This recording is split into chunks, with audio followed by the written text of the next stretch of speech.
So the case of Kyran Durnin is probably genuinely one of the most shocking cases I can ever remember coming to public attention in Ireland. The fact that a little boy could just go missing and totally off the public radar for 2 years is, it is quite amazing in the modern world.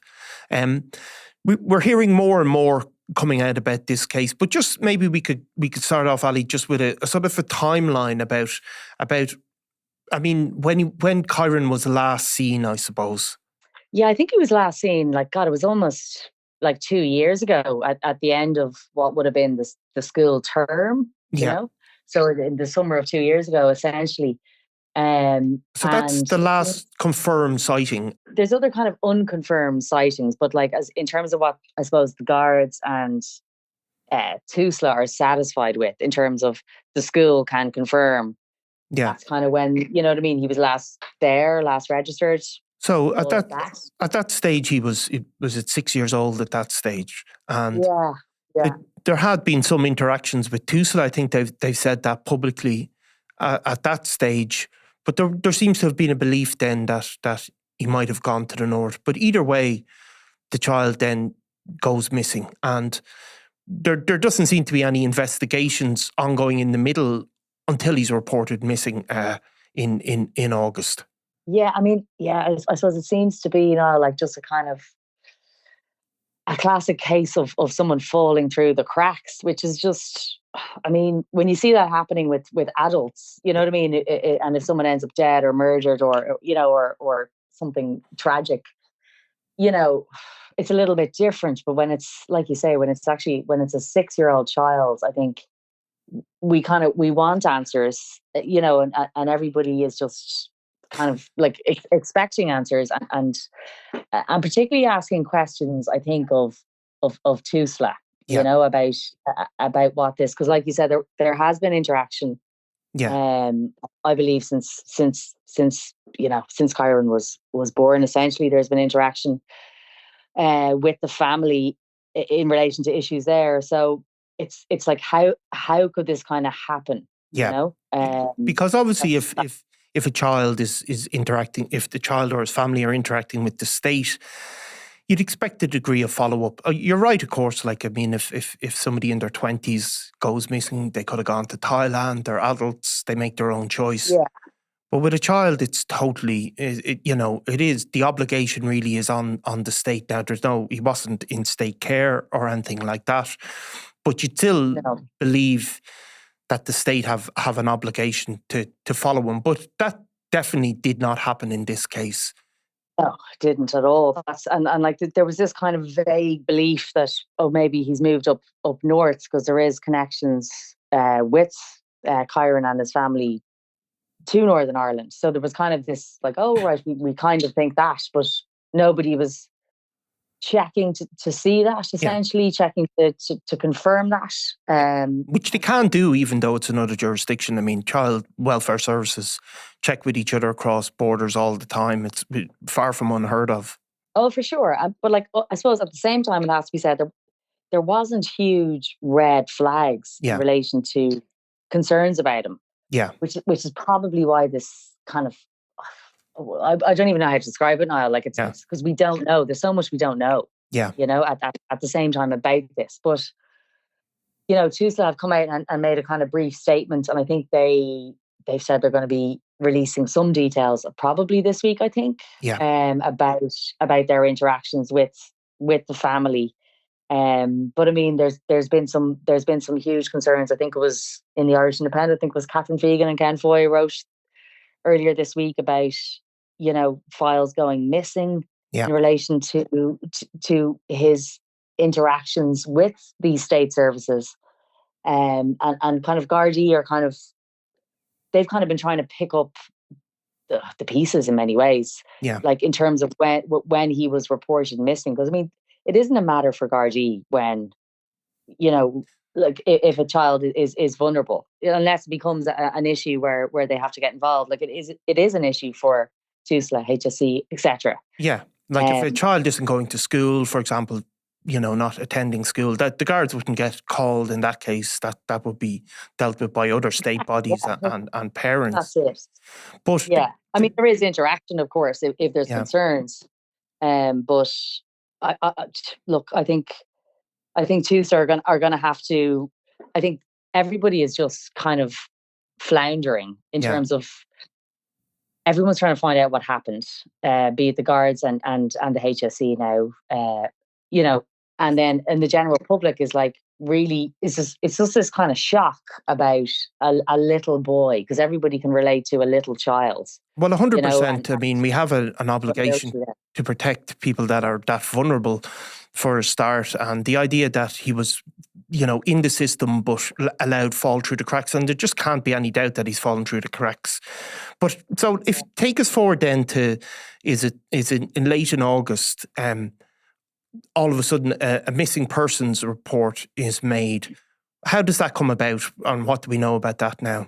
Yeah, so a missing persons report was made by a relative of Kyran's, essentially, in relation to him and his mother. Yeah. And this kind of sparked the Garda investigation, essentially. And that's kind of where it gets kind of tricky.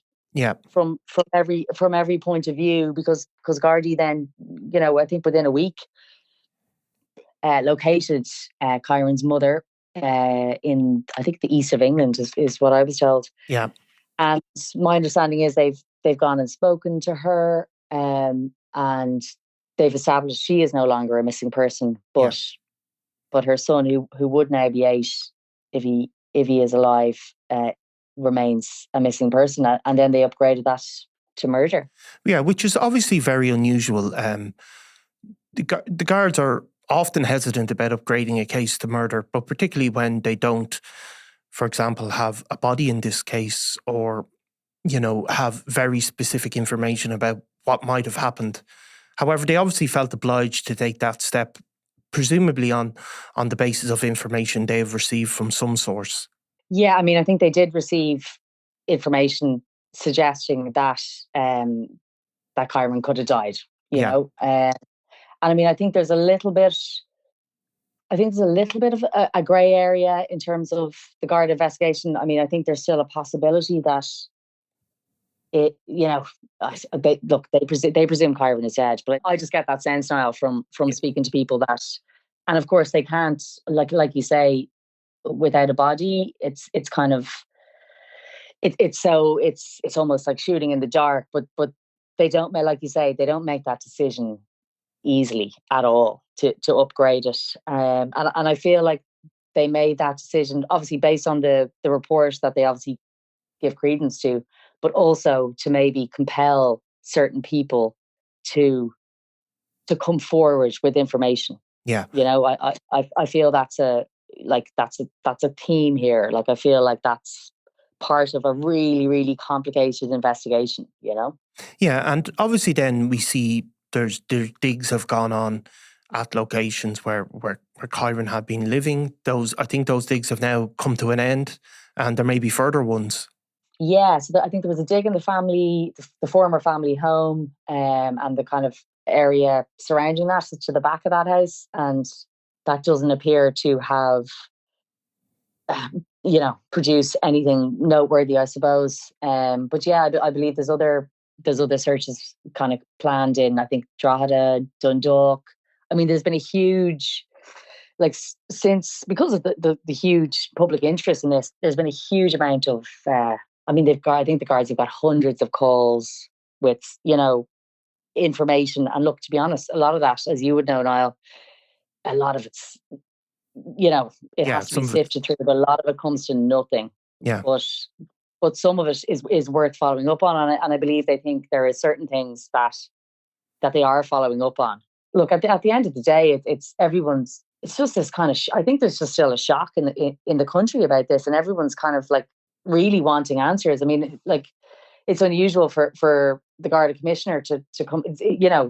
He only comes out and speaks publicly about something when it's, when it's really an issue that is a high priority policing matter for Gardaí, and he's come out and spoke about the case of Kyran, and I think that's kind of telling, Yeah, it is telling. And of course, we had Minister Roderick O'Gorman as well saying very clearly, as he said, something has deeply gone wrong, because you simply can't have the state allowing kids of that age, of any age, arguably, but you can't have this happening. Like, it's just not okay. Like, it is deeply worrying. I mean, Tusla have come under a lot of fire. Have they explained themselves? I know they're due to publish some more information. I mean, getting information out of Tusla is a very difficult thing under these cases. They tend not to be, amenable to explaining them, really.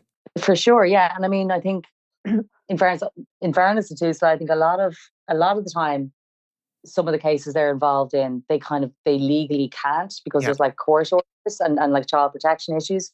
But that is not the case here. And I think they did give a comment to the Indo about confirming essentially there was some kind of issue with missing files in relation to Kyran. Yeah.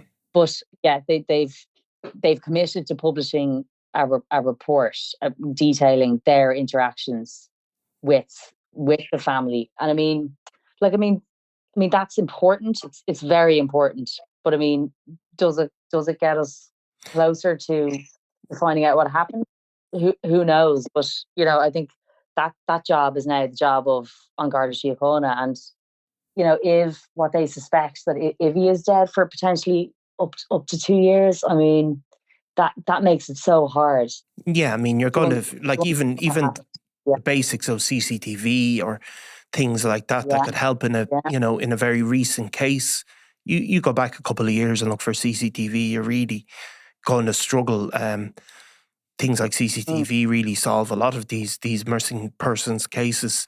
And then there's the confusing bits that come along with a case like this, where, for example, there was reports that at least a child under his name had been booked into a B&B at some stage in Dundalk in recent times. Strange kind of development in it. I mean, yeah, I think that's when I read that story, I was like, what the hell, you know? Yeah. But that's not being treated as a confirmed sighting. That's, it's an unconfirmed, I suppose, report of his appearance. And then there's also, obviously, as you mentioned, this. We all remember the HSE data breach, wasn't it? Even more than Tusla. Yeah. Where it was it Russian hackers sort of broke in and I think it's all part of the same. The same hack essentially. Yeah. Where lots of stuff was held ransom essentially. I think the HSE got it all back, but I don't know. Maybe they didn't. But yeah, I mean, they've never again. They don't tend to comment exactly on what happened there or how they got it back. But there does seem to be in this case some files related to Kyran going missing. I mean, it's in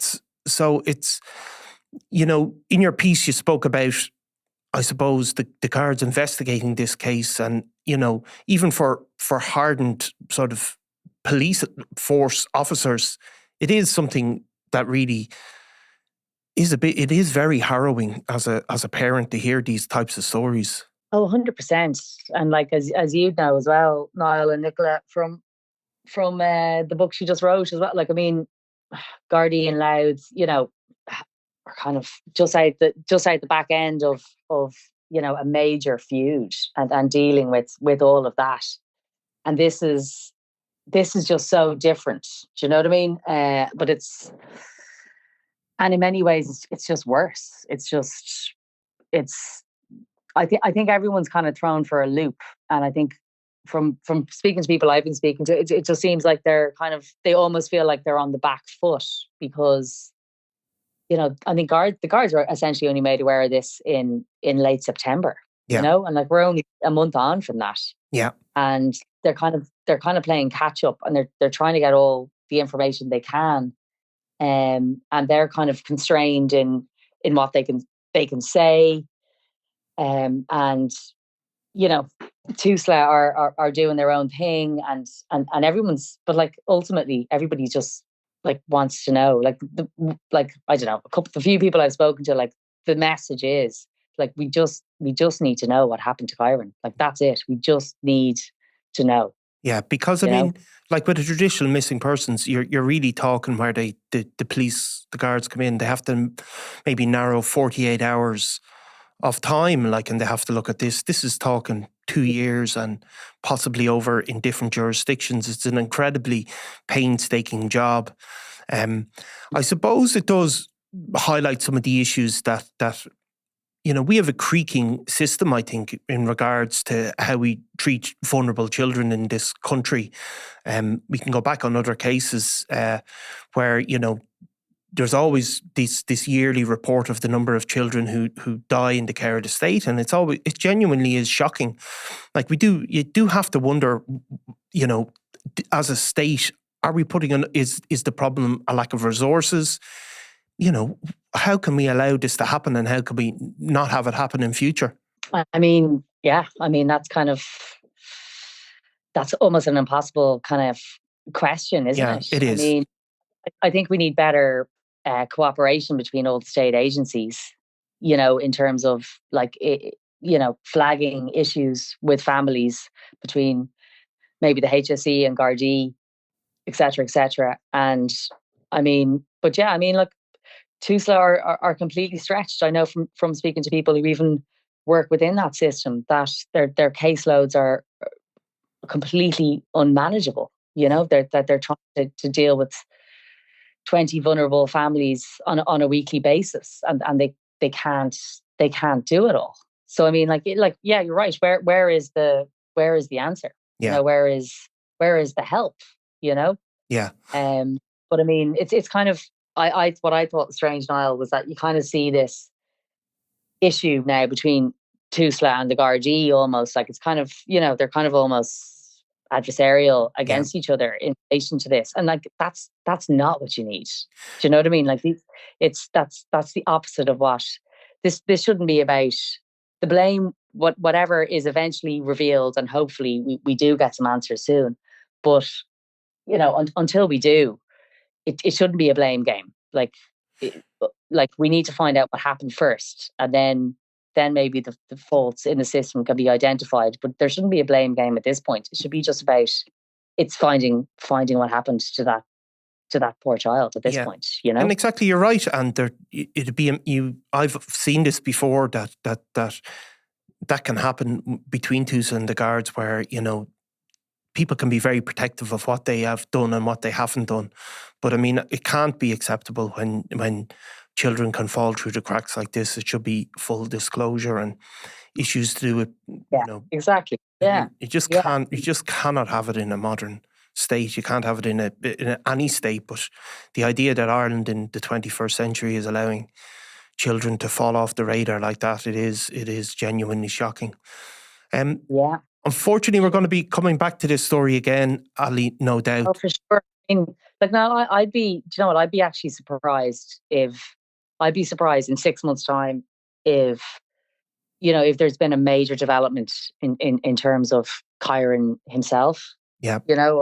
I really think it's going to go long term. Yeah. And I'd say maybe within 6 months to a year, maybe then the Gardaí might need to kind of reevaluate how to progress the investigation.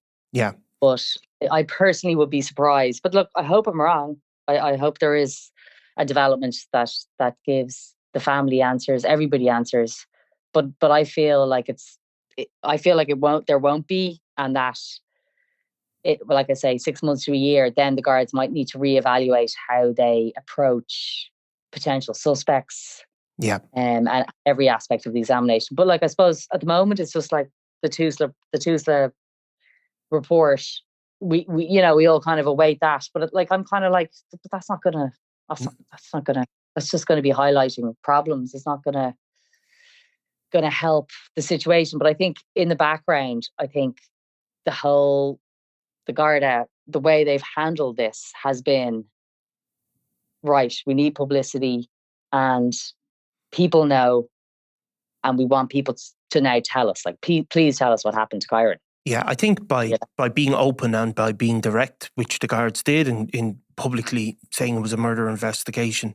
No doubt that's moved forward and moved the investigation forward. If the guards had, which they have done in the past, maybe not being so direct, I think we'd be further back. So I think when you come to cases like this, you actually need that openness, and it while it might expose some problems, it's still better than hiding behind sort of procedural issues. For sure. And this is like a highly, like, thankfully a highly unusual case. We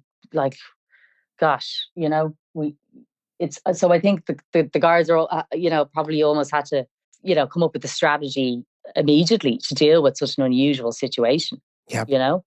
And I think they're doing that to the best of their abilities. And it's kind of, like I was saying, like, everybody just wants to know, like, what happened to the child. Okay, Ali, well, we'll come back to this, unfortunately, but it is such a sad case. So thanks very much. Cheers, Niall.